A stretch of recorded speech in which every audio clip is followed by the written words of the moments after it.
Welcome back, Indiana Sports Radio coming to you on this Wednesday. Joined our friend Dylan Sinn from Fort Wayne Journal-Gazette. Dylan, it has been a fun football season, at least on the college side of things. I know that, of course, Indiana has just shocked a lot of people. Some people are not shocked. There are few people.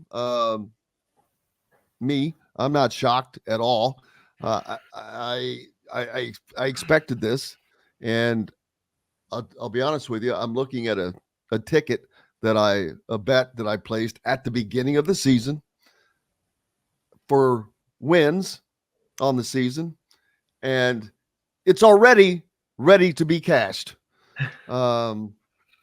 So wasn't IU's expected win total like over under 3.5 or something like that? No, most gave it 5.5. Personally, I got it at 6. Okay. So, but yeah, whoops, sorry about that. It's just been a different year for Indiana fans, no matter what. But we've seen some numbers thrown up this morning. And last year, Indiana scored 266 points all season. That's an average of 22 points per game. Well, that's like a halftime for this team. As a matter of fact, it's about exactly a halftime for this team, as they have already scored 285 points or 47.5 points per game. And I was talking before you joined us, that is going to be the difficulty in anybody they play, is slowing that offense down. The defense is going to have to continue to improve, no doubt, but whoever they play are going to have to outscore Indiana, because Indiana is more than efficient. Last week at Northwestern, they don't score in their first 2 drives and then score 7 straight. So that's just an efficiency rating that is exceptional. I don't care who you're playing. People keep talking about you still have to do it, and they have done it. Yeah. I mean, that's the thing. I think that the people who are complaining about the schedule, I understand it, because it does seem weird for Indiana to be where they are, because they're Indiana, right? Like it's a natural response to something that we haven't seen in a long time, or maybe ever. So it's a natural response. But the thing is, Indiana is in the top 10 or top 15 of basically every opponent adjusted efficiency metric. All of the opponent adjusted metrics have Indiana as one of the better teams in the country. The thing is, they're not just, it would be one thing if they were playing these really poor teams and just barely getting by, and then other teams were blowing those teams out, but they're not, right? Indiana is winning these games by huge margins. And then, like for UCLA, for example, UCLA is a great example because we've seen them against other competition. UCLA in the last 4 weeks has played Indiana, Oregon, brutal, Penn State, LSU, and LSU. It's played those 4 teams in a row, right? The largest they played at Penn State, at LSU. Yes, the largest margin of victory in any of those 4 games for them was Indiana, right? None of those teams beat UCLA as bad as Indiana beat them. And I'm not saying like you can't use the transitive property. And they did it on the road again. And they did it on the road. So and you can't use the transitive property all the time, but it does go to show, with 3 games of evidence, it does go to show that UCLA is hanging in these games in a way they really didn't against Indiana, right? So so Indiana is very obviously a good team. It is now just a question of, you're going to have these toss-up games going forward. You have 3 games that I consider mostly toss-ups that are going to, that Indiana has a chance to win, with Washington, Michigan, and Nebraska over the next several weeks, right? I think that if you win 2 of those games, you are in really good position, but you have to go win the games, right? Like it is something where they are going to be in those games. I don't think any of those teams are going to blow them out, but you have to go win the games, and that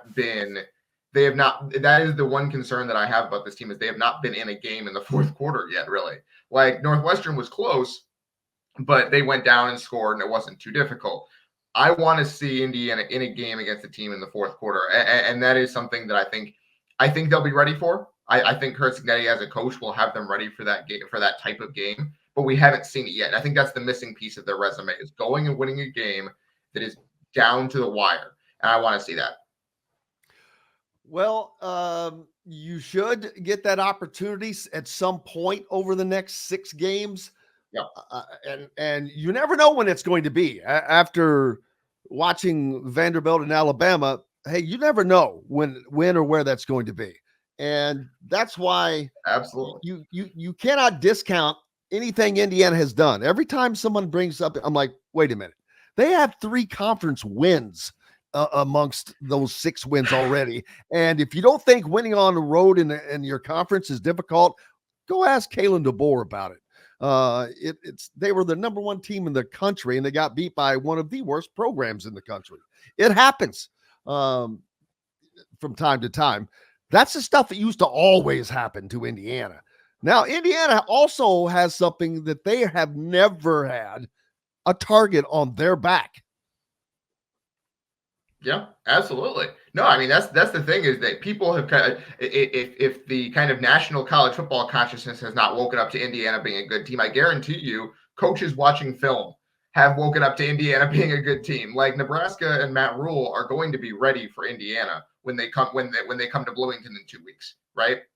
It is going to be one of those things where Matt Rule is saying, hey, this is one of the best teams in our conference. You need to come out and be ready to play. This is not the Indiana that you guys remember. And they're going to put on the film and they're going to say, see, these guys are good, and they will run you over if you are not prepared. And so Nebraska is Matt Rule is a very good coach. Nebraska is going to be ready when they come into that game. So it is going to be one of those things where Indiana is going to have to be prepared to get punched in the mouth and then keep coming forward. Because I do think Nebraska is going to be fired up coming into that game. It is a game that is going to kind of, one of those 2 teams is going to be in the upper echelon of the Big Ten when the season is over. The top 3 are the top 3 with Penn State, Oregon, and Ohio State. But I think the 4th best team in the conference, that crown is really up for grabs. And Indiana is right there in the mix for it. But so is Nebraska, and so is Michigan, and so is Washington. And so you're going to have to win those games and go earn it, right? Because the 4th best team in the conference is right there on the fringes of college football playoff consideration. If you want to be in that conversation, you got to go earn it. And that 4th team, you don't want to be the 4th team. You want to be the 3rd team. Sure. Or the 2nd team. Sure. Or the 1st team. But I'm trying to stay within reality here. Yeah. I was talking about this last night. There are going to probably be, I think, 4 Big Ten teams that are college football playoff conversationalists. Given there's going to be 2, the champion of the conference, the runner-up, whoever loses the Big Ten championship game, doesn't matter that they get another loss. It's like that loss doesn't count, and it shouldn't. They still go into the college football playoffs.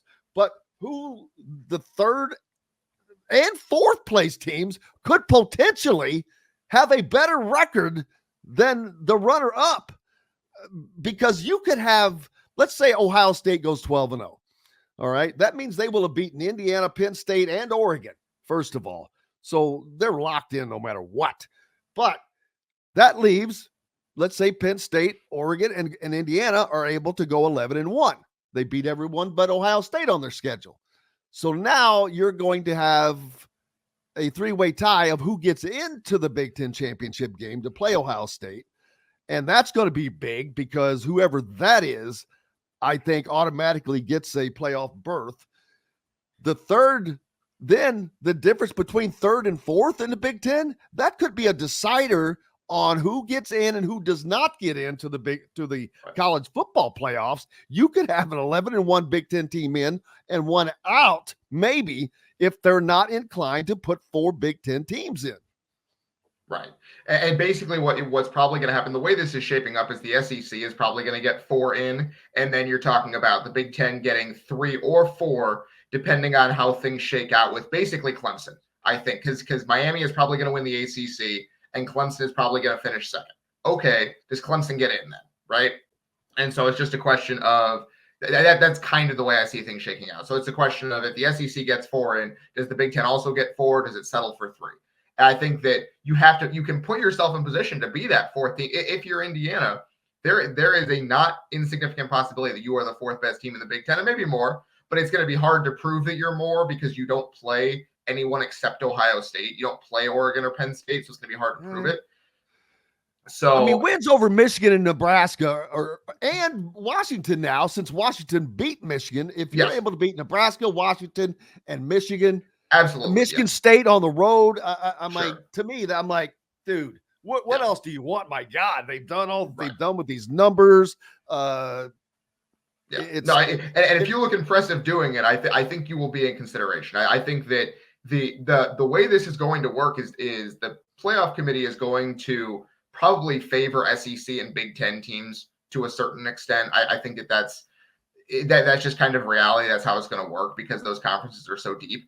And I do think that Indiana is going to get a fair shot here. I know that there are concerns that because they're Indiana, they're going to be thought lesser of. I don't think that's the case. I think that the fact that they are in the Big Ten is a point in their favor rather than being Indiana being a detraction. So Indiana's going to get their fair shot. You win your games, you're going to be in consideration. And that starts with Nebraska in 2 weeks. If the bye week comes at the perfect time for them, they can rest, regroup, and get ready for what will be the biggest game of their season to date. And then there will be bigger games beyond that. So it is kind of crunch time here for Indiana as they get ready for the home stretch of the season. And also, it's the AP poll. It has nothing to do with the college football selection committee. So totally that helps immensely. And it won't. The first one does not come out until after Indiana plays Nebraska. Right. And once that happens, Indiana is undervalued in the AP poll right now. They're undervalued because they didn't get in until after they had already won 5 games.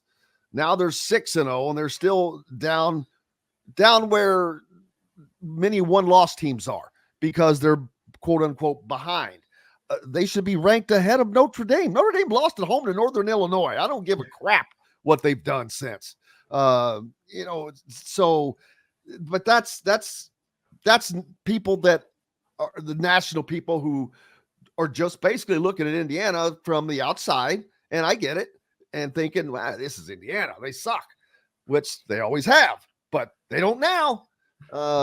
And there's people are starting to come around, but I'm a little surprised by the lack of acceptance in the polls a little bit, because of all the numbers that they have that are going along with what they're doing. You're a voter, right? Yeah, I am. I think Indiana is 18th in the poll this week. I had them 15th, I believe. Yeah, I saw another outlet that had them at 14th, which is probably, I'm not going to say that's where they should at least be there because of their slow start. But if they hadn't have, if they start the season like some of these other teams did, well, hell, they could potentially be a top 10 team along with Oregon. What has Oregon done? Yeah. So Oregon, that's the thing. So the reason it's difficult for Oregon is a really tough team to figure out because they started the season slowly. They almost lost to an FCS team, but they didn't, and they've gotten better since then. They kicked the crap out of Oregon State. They beat Boise State on the road. What's Oregon State done though? That's true. That's true. So it is a question now of Oregon has to go prove it this week. They're playing Ohio State.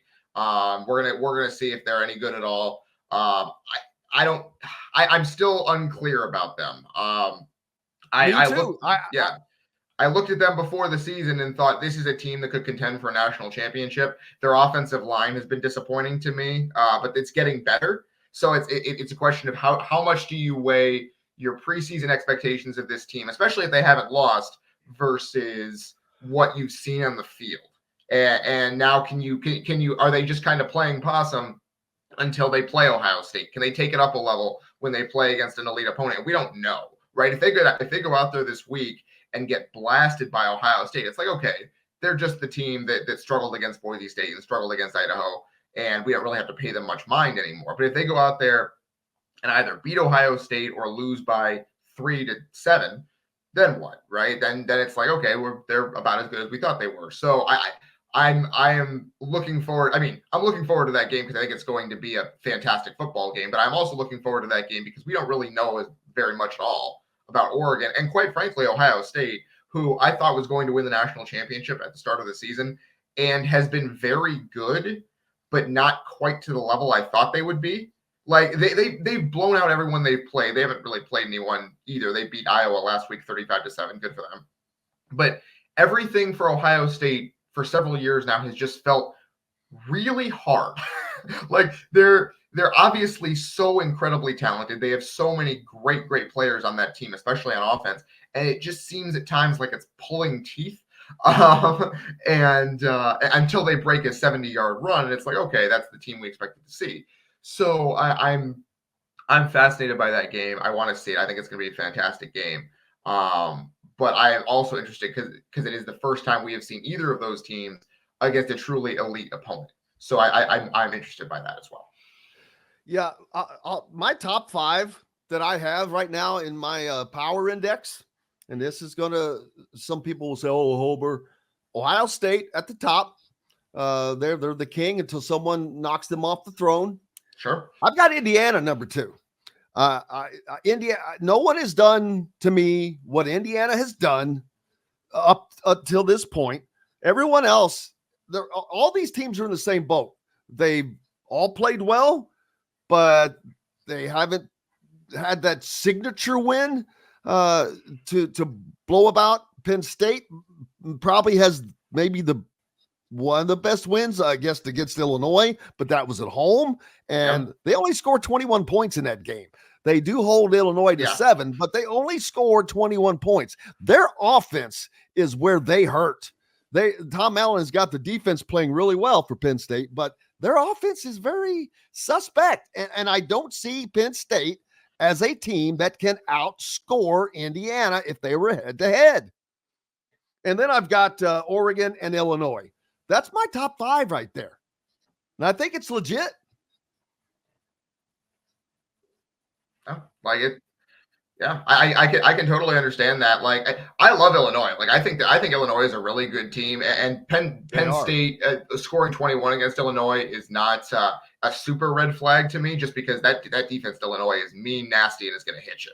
Like so, the Penn State got up 14-7 in that game, and then kind of parked the bus. They were like, Illinois is not going to score on us again, which shows the faith that James Franklin has in Tom Allen. Kind of funnily enough, but I do think Penn State can score a little bit when they need to. But I would actually be really interested to see an Indiana Penn State game. I think that would be fascinating. Because Drew Aller, Penn State's quarterback, has been a little bit rough against pressure. I think that's what Indiana's defense wants to do, is create pressure up the field against the quarterback and kind of make him speed up his processing a little bit, which Aller has been okay but not great at. So I'd be interested in that game. I do think that you can make a case, resume-wise, you can make a case for Indiana right now as high up as you want to be in the Big Ten. It's just a question now of proving it on the field against some better teams. And I do like Nebraska. I think Nebraska is a good team. I think a win against Nebraska would be indisputably a very good win for Indiana. I'm sure people would try to knock it down as well. Nebraska hasn't been good in years. Nebraska is a good team, and Indiana beating them would be an absolute game changer for the Hoosiers in terms of expectations for the season. Yeah, Tom says, Jim, you keep talking numbers for IU. They haven't played a quality opponent yet, out of conference, and 3 of the weaker teams in the Big Ten. Numbers should be good. Well, that's easy to say, but guess what? They played this kind of schedule before and never had anything close to this. These other teams, who the hell have they played? Most of them have not played a quote-unquote quality opponent yet either. It's early in the season, but Indiana is doing things that hasn't been done by their program period, but it's also by no one else in the country. I mentioned earlier, someone put up, they're the top team in the red zone in the country. They get to the red zone, they score. That's efficiency. That is doing things right, not making mistakes, not killing yourself. That means something. You're playing still against Division I teams. You went on the road 3 times twice in the Big Ten so far, and you have wins. Again, ask Alabama how that works. It is tough no matter what. So I disagree with you. When you're 6 games into a season, you're averaging almost 48 points a game. No, those numbers they resonate. Yeah, I do think it's important. Again, it's important to note that, like, I understand that sentiment. I do. But Indiana's the numbers that they have put up are very good on an opponent adjusted basis, which means that they are among the best teams in the country, even adjusting for their opponent and what they've done. Their numbers are among the best, right? Like you can find all of these advanced numbers that say here's what a team against this schedule would do. A good team against this schedule would do. Indiana is checking every single box, right? Because it's not, again. So think of it this way. Another team that was undefeated going into this past week was Duke. Duke was 5-0 going into this past week, but Duke was nowhere near the top 25, and their advanced metrics were not very good at all because they were just squeaking by against these poor teams, right? And then Duke went out and lost this week to Georgia Tech because Duke wasn't a very good team, even though they were 5-0. That's the difference between Duke and Indiana, is that Indiana was not only winning these games against bad teams, they were winning them handily. When you're a good team and you play a bad team, you are supposed to win handily. Indiana has done that all year. They aren't just 6-0. They've won 6 games by at least 14 points, 5 of them by at least 17. Right? They are not just squeaking by. They're not needing miracles to win these games. They're going out and beating these teams handily. Northwestern's defense going into this last game, was considered a top 25 defense in the country. Indiana hung 41 points on, right? Say what you will about Northwestern as a team. I don't think they're very good. With 4 turnovers. With 4 turnovers. I'm talking about Northwestern. Oh, my bad. Yes. Yeah. But how about the Maryland game, though? You turn the ball over 4 times and you still put 40 points on the board? Hello. Against the defense that was considered top 40 or 50 in the country. Maryland is not a good defense, but it's not a terrible one either. And they went out and gave up 42 to Indiana with 4 turnovers, right? Northwestern is going to go 5-7 this year, probably, or maybe 4-8, but their defense is very, very good. It's top 25 in the country, and Indiana put 41 points on them. They moved through them like hot butter, right? So the only thing you can do in college football, because it's such a small sample size, is you can only look at what you've done against the teams in front of you. Indiana has not only won games, they've won games by big margins. And that's what a good team does against bad teams. Now, they're going to have a chance to prove that they're a good team against good teams going forward. But what they've done so far indisputably says they are a good team. It is just a question now of winning toss-up games against other good teams. I think that Nebraska is a good team. I think Washington is a good team. I think Michigan is an okay team that Indiana should beat, quite frankly. I think Ohio State is a great team that Indiana is going to struggle against, but we'll see. So now it is a question of, okay, you have proven you are a good team. Can you win against other good teams? And that is going to be the question going forward. I think Indiana will be in those games. Do you have the mettle to do it? Is all of this stuff you talked about, changing the culture and changing the expectations, is that going to show up in the fourth quarter of these games? Because Indiana has had some very good fourth quarters this season. They had a good fourth quarter against Northwestern. They had a good fourth quarter against Maryland. They had a good fourth quarter against UCLA when they really needed all 3. Go do it against a really good team when it's a one-score game. Let's see. Yeah, but that's a mark of a great team. I think so. I think so. Not only that, you mentioned earlier, UCLA, okay, they go to LSU and play in Death Valley, where I thought they were going to get murdered. Worse than Indiana, anything Indiana thought of doing to them in Pasadena. But it wasn't the case. At halftime, it was a 17-17 tie. But when Indiana, but everyone, or not everyone, but there are still people that want to, poo-poo on, and I'm like, I'm sorry. No, you can't just not break, but smash, destroy records like they are doing, and it not mean something. So, hey, we'll take a quick break. Dylan Sinn from the Fort Wayne Journal-Gazette is with us. We'll come back, and we'll talk about the Big Ten in general.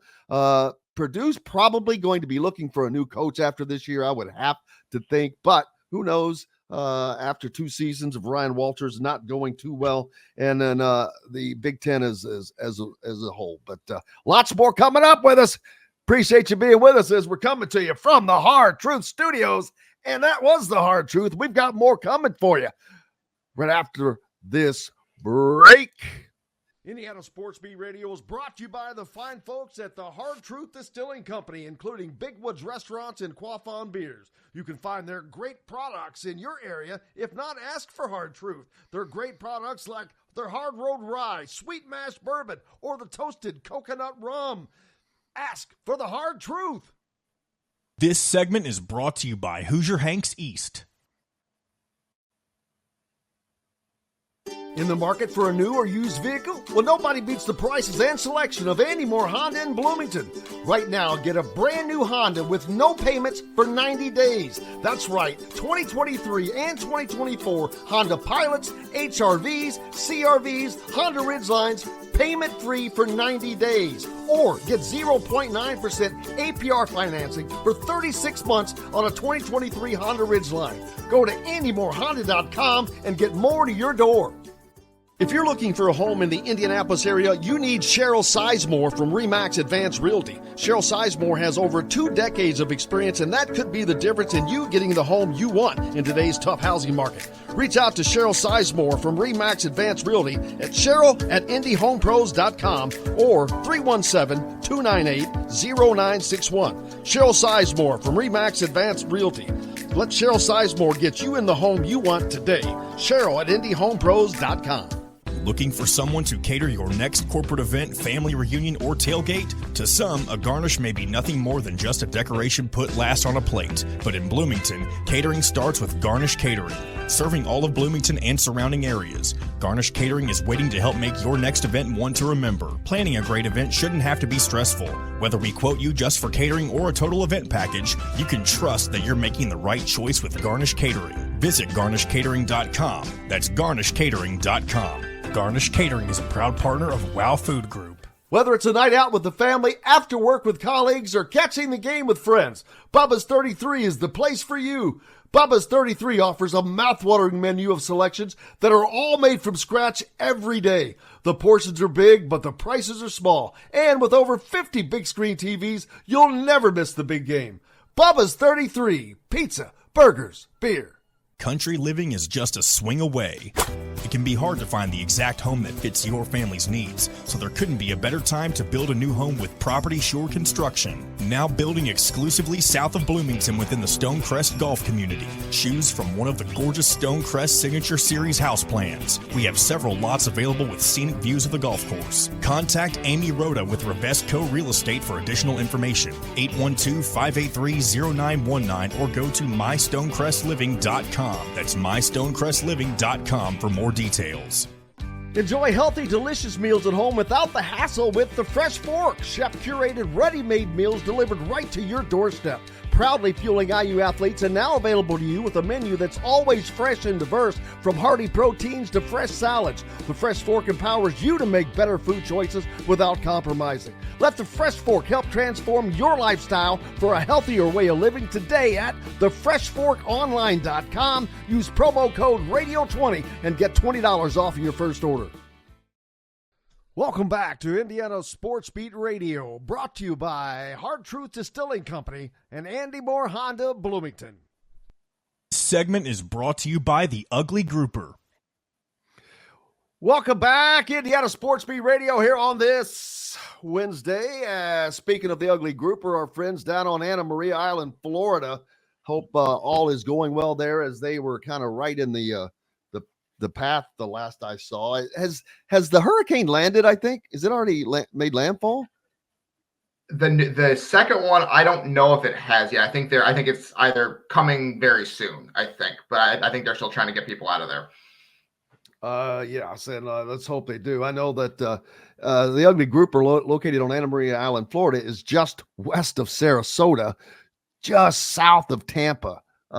So yikes. And I know that they got hit from the last one. So let's hope that they are. No, it's not made landfall yet, but it's still out there swirling. But yeah, we're thinking about all of our peeps in Florida, and hope you guys are safe and either gotten out or very Look, hey, how about our Reds? Terry Francona, hell of a hire. Who's our Reds? Who's our Reds? I'm a Cubs fan. Well, you know, I'm doing some recruiting, man. I'm doing some recruiting. That's right. No, Terry Francona is like he was great for the entire time he was in Cleveland. He was great for the entire time he was in Boston. He's one of the best managers in the game today, and I love him. I think it was a great. The Reds don't do a lot of great stuff, but man, now you've got a great manager with some great young talent. Yeah, it should be a lot of fun to see that team grow over the next several years here, because they do have a young core that is kind of growing up together right now, and it hasn't come together quite yet, but you can kind of see the vision of where they're going. And Francona is the type of guy that if they're going to get there, he's going to help them get there. So I'm interested in seeing that as the next couple of years unfold here. It was a similar position as what Cleveland was in when he took over there. They had a young core. He helped them grow up into a playoff team and eventually a World Series contender. And I think he could do the same thing in Cincinnati. We'll certainly find out. It's been a hard thing to do, but the Big Ten overall, Purdue picked to finish last, so there was not the expectations were not high. Which, first of all, that's not a good sign when you go when your conference adds 4 teams and yet you're still picked to finish last. That was not a good sign. And the fact that everyone kind of knew that this Purdue team made zero headway, and then you fire your offensive coordinator mid-season, and you replace him with basically a guy who's coached high school most of the time. Boy, they're making some Indiana moves right now. Yeah. The problem is, you fired the offensive coordinator, but the defense is every bit as bad as the offense, right? And so I don't know exactly where they go. Ryan Walters is Mr. Defense. He is. And the defensive coordinator is his guy that he brought with him from Illinois. Like, Walters was the defensive coordinator at Illinois. Kevin Kane was the linebackers coach, and he's now the defensive coordinator at Purdue. So I don't see exactly where they go from here, because their schedule is very difficult. They play Illinois this week. They have Oregon next week after they play after Oregon plays Ohio State. So maybe Oregon is a little banged up from that game, and Purdue can hang around a little bit longer than you'd expect, but maybe not. They still play Ohio State and Penn State, and then they have Indiana at the end of the season. They have 5 teams currently in the top 25, and they're already 1-4. It's going to be extremely difficult to pull this thing out of the fire for Purdue. Like, Wisconsin is not a good team. Wisconsin is a pretty poor team, quite frankly, and it's been very disappointing what has happened with Luke Fickell in his 2 years there. But they just destroyed Purdue. That game was not close after the middle of the second quarter. It was 52-6. The entire Purdue and Wisconsin have been playing since 1892. That was the first time they played, 1892. There has never been a game that lopsided in the entire history of the series until now. And so, and this is not a good Wisconsin team. So I don't know where Purdue goes from here. They've had some injuries. Injuries have been a significant part of what's happening there. Is that a lot of their kind of prized transfer commitments that they brought in, because I thought they were going to be a little bit better than this, just because they did bring in a nice recruiting class. They did bring in some very highly thought of transfers, but a lot of those transfers have been hurt at various points throughout the season, and they haven't been able to gel together. They're missing their best wide receiver, 2 of their best wide receivers right now. Their quarterback is not playing well, and the defense is just not stopping anybody. They aren't doing a good job of stopping people. They've kind of moved some players around. Dylan Thieneman and Keedron Jenkins are their 2 best defensive players, and those guys have been moved essentially around the field, trying to get them in better positions. So I don't see what there is to be optimistic about right now for this team, which is not a good thing to say when you're in year 2 of a new regime and your rival has taken this meteoric rise in year 1. So I've been of the opinion all along that Walters is going to get a 3rd season, because Purdue doesn't fire coaches after 2 years. That's not how it works. But if you go 2-10 or 1-11, you have to think long and hard about the direction of the program and whether it's possible for a first-time head coach to pull it out of this nosedive. Yeah, it's just not looking good. And in this era, you can't wait. Before, it was different. You gave guys the opportunity because there was the development aspect. Well, that aspect has been cut in half because of the transfer portal. And when you see what people like Kurt Cignetti's doing, which again, that's kind of catching lightning in a bottle. It is. Indiana for once made not only the right hire, but the best hire. It is a hand in glove for the Hoosiers, and like a lot of other hires at Purdue, this one just didn't work out, unfortunately. But Ryan Walters, had he ever been a head coach? No, so that was the thing, is that they wanted to get in on the ground floor of a guy they thought was a rising star. Like he was one of the best. Why? First of all, I'd ask why. Why do you want to start at the bottom? Because guess what? You're going to start at the bottom.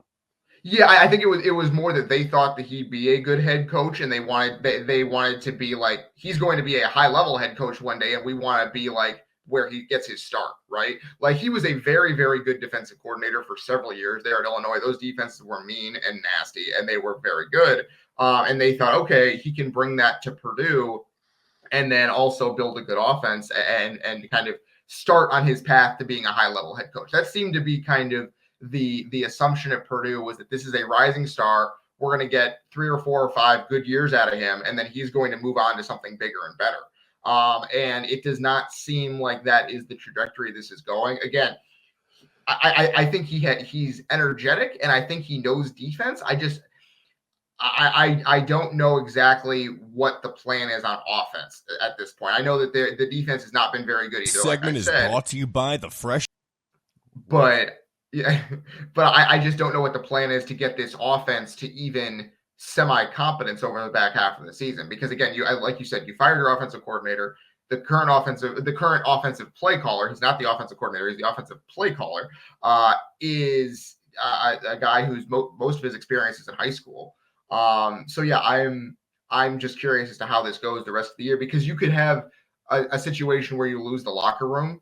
I don't think that's happened yet. By all accounts, that has not happened yet, and everything like that. So we'll have to see whether that can stay together, because this team seems like in the preseason, one of the reasons that I was relatively bullish on this team, like bullish as in they could win 5 games because the schedule was so hard, was that it seemed like a team that had some cohesion to it, despite the fact that there were so many, despite the fact that there were so many transfers. But that cohesion has been lost to a certain extent because of all the injuries they've suffered, and it's really hard to get it back in the middle of the season. So there's not much to be optimistic about there right now. And earlier there was a comment about Indiana not having done what they've done against anybody, yada, yada, blah, blah, blah. I'm going to compare them against Notre Dame for a second. Who was Notre Dame beaten? So Notre Dame's best LSU, Texas A&M. Texas A&M. Texas A&M. Yes, who was 5-1. At Texas A&M. Site. At Texas A&M on the road. Oh, they were at. So that's a great win. But I want to compare some numbers other than that game. Sure. Notre Dame has a total of 20 touchdowns on the season. Yes.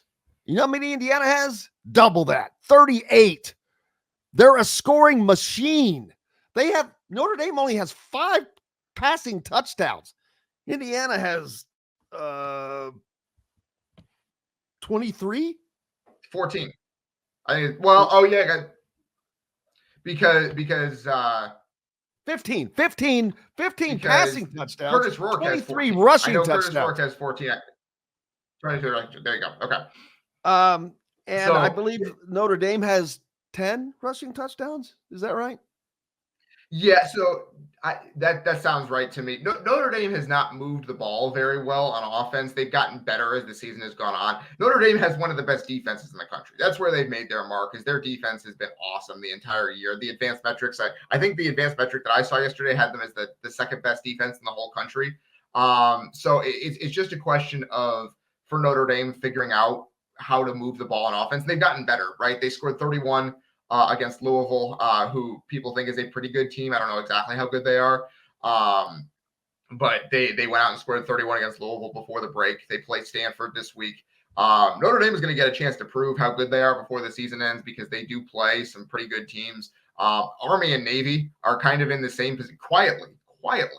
Army and Navy are in the same position as Indiana, where they're undefeated. They haven't played anyone, but they are undefeated and are just beating everyone badly. Yes, they are, buddy, and it's looking fun. And, we'll see. Army and Navy's like average victory totals are I think we were losing Dylan there, but it's an opportune time. We'll take a quick break. We've got lots more coming up here at Indiana Sports Beat Radio. Kyle Neddenrip will join us, and we'll talk about Indiana Mr. Football candidates and as they get closer and closer to the playoffs. Rick Bozich, he'll join us later. We're back with more Indiana Sports Beat Radio right after this.